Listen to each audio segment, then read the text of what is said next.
Salut, bonjour à toutes et à tous. Bon ben là je viens d'acquérir cette nouvelle tente. Donc une Nordisk, la Lofoten 2. Donc de place, hein. Vendue dans cette petite housse de compression. Enfin de compression, de rangement, de stockage qu'elle compresse. Bon elle compresse quand même un peu, hein. Vous voyez c'est tout petit, deux places. Bon, c'est vendu pour être deux places, mais c'est une place confort quoi. Deux places, à moins d'être emboîté l'un dans l'autre, je vois pas comment on peut y rentrer. Ou alors vraiment en cas de survie quoi. Poids de la tente 575 grammes, tout compris. Housse, piquet, sardines inclus. Donc c'est très léger, j'ai envie de dire que l'étiquette ici pèse plus lourd que la housse. Très léger. Donc vous avez une première housse de compression et de stockage.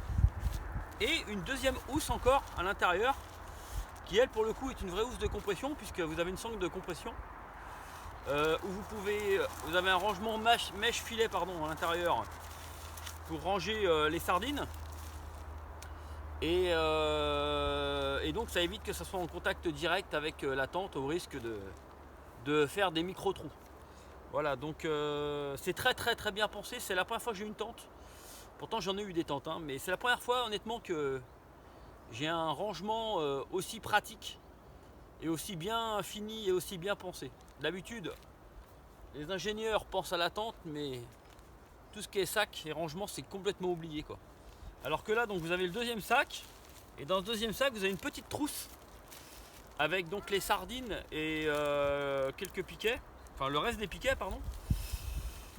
Donc ça, c'est très bien pensé, hein. C'est tout bête, mais toute petite trousse. Voilà. Donc c'est très bien pensé. Avec la petite marque Nordisk, tout est pensé pour que ce soit ultra léger. Bon, on aurait pu se passer une fermeture éclair pour ce qui est du poids, puisqu'un petit cordon de serrage aurait suffi largement. Bon, la finition est quand même sympa. Donc on est sur une tente de mémoire en 7 deniers, en toile extérieure, pardon, 7 deniers. Donc c'est très fin.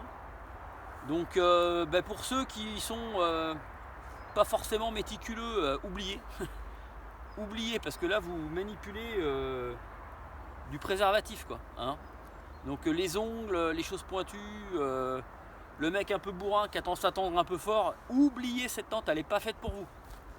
Par contre pour les gens qui veulent quelque chose d'ultra léger, compact, c'est pour moi ce qui se fait de mieux aujourd'hui vraiment sur la planète. Puisqu'en plus l'intérêt de la chose c'est que bon, déjà ça pèse que 575 grammes. Ça a un encombrement d'une bouteille d'1,5 litre voire 2 litres, peut-être même pas. Donc dans un sac à dos de 30 litres ça tient largement. Et ensuite la tente est vendue montée, donc vous n'avez pas de double toit et de tente intérieure à poser quoi. Donc là vous tirez les 4 coins, vous mettez l'arceau, la tente est montée. En cas de pluie intense c'est quand même très pratique. Et pardon, il y a une moto derrière qui nous fait chier.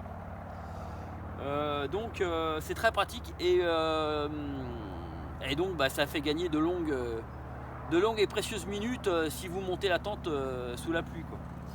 Et donc même chose pour la démonter, vous retirez l'arceau central qui permet un démontage, vous la chiffonnez en gros, si vous n'avez pas le temps vous la rangez, on n'en parle plus quoi. Donc par contre ce n'est pas une tente autoportante.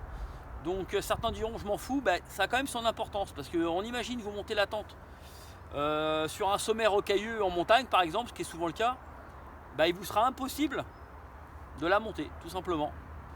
À prendre en compte quand même, hein.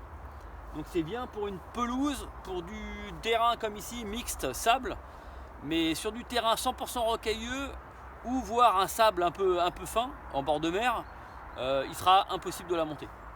Donc ça quand même c'est son point pour moi négatif, le fait qu'elle soit pas autoportante. Le point positif c'est qu'elle a été légèrement revue et corrigée. On n'a plus les petites sardines crochets en titane. On a maintenant 5 vraies sardines en aluminium en Y qui sont beaucoup plus résistantes à la traction. Parce qu'avant les petits trucs en titane faisaient gagner quelques grammes, mais au final ça tenait pas du tout quoi. Donc elle a été bien revue et corrigée. La housse également a été revue et corrigée.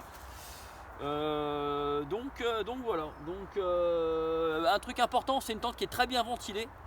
C'est quand même important pour la condensation, ça évite d'avoir la tête complètement trempée en se réveillant le matin. Donc vous avez une ventilation tout le tour, hein, par la force des choses, des ventilations mèches sur les extrémités et une ventilation haute. Le tissu intérieur, donc la double toit, c'est un tissu plein avec la porte, on va dire 2 tiers, 1 tiers moustiquaire. Donc également très bonne ventilation, ce qui permet donc d'avoir une très bonne ventilation et aussi de permettre d'avoir quelques degrés de plus dans la tente, et c'est pas négligeable.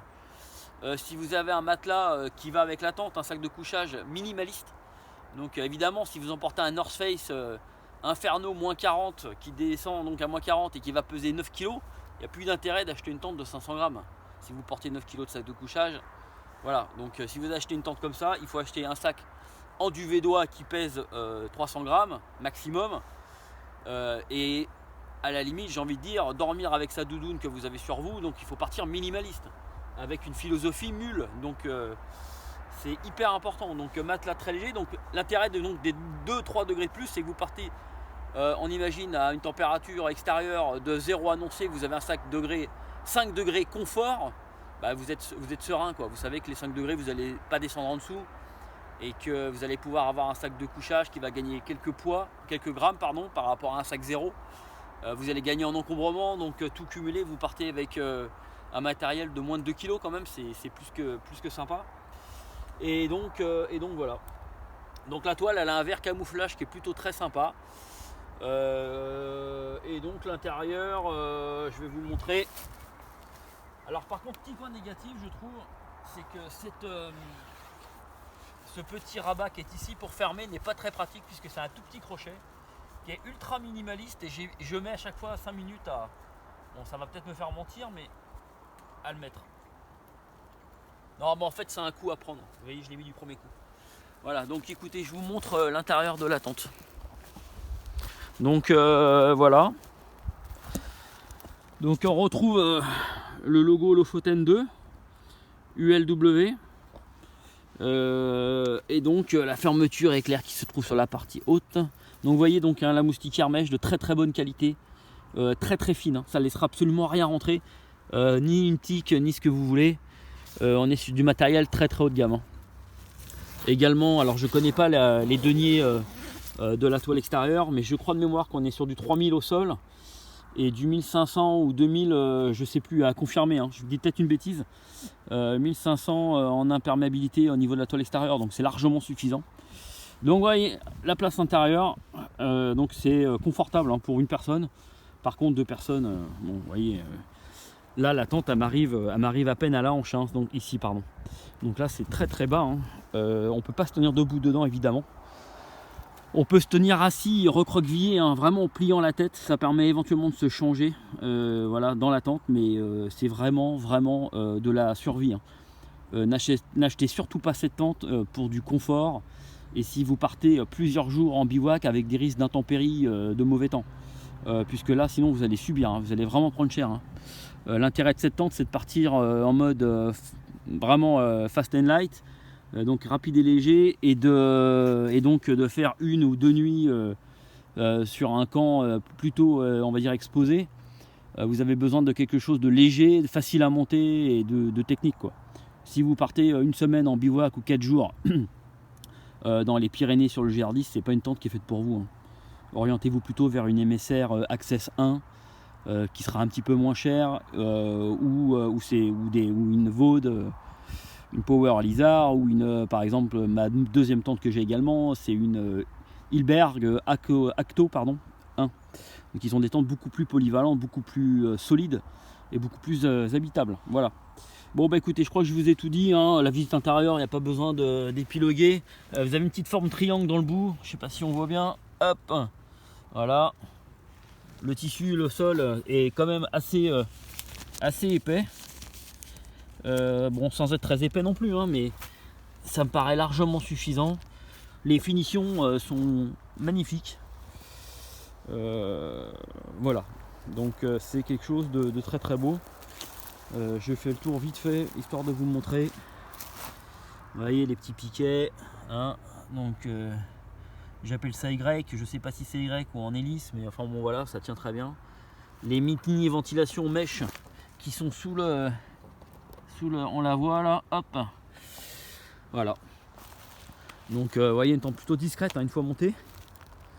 Et donc bah écoutez, un très beau produit encore une fois, hein. Moi je suis un amoureux des beaux produits, et je déteste acheter de la merde. Je préfère m'en passer et ne rien acheter du tout et attendre que d'acheter des produits de mauvaise qualité. Donc évidemment c'est vendu avec un mono arceau, hein. Vous pouvez, il y a d'autres points d'ancrage, hein, vous les voyez, hein. Ici, hein, il y a d'autres points d'ancrage si vous avez beaucoup de vent, ce qui permet d'avoir une tente très résistante en cas de tempête. Donc voilà, donc je prends le recul qu'il faut. Donc voilà, bah écoutez, très belle tente. J'espère avoir répondu à toutes vos questions et attentes, hein. De mémoire, je crois que c'est doit être l'une des seules vidéos qui va être en français. Donc bah écoutez, n'hésitez pas à liker, à vous abonner à ma chaîne, et si vous avez toutes les questions qui vous passent par la tête, n'importe quelle question, pardon, bah n'hésitez pas à me les poser, j'y répondrai avec grand plaisir. Voilà, donc écoutez, je vous souhaite une bonne journée et à très bientôt. Salut!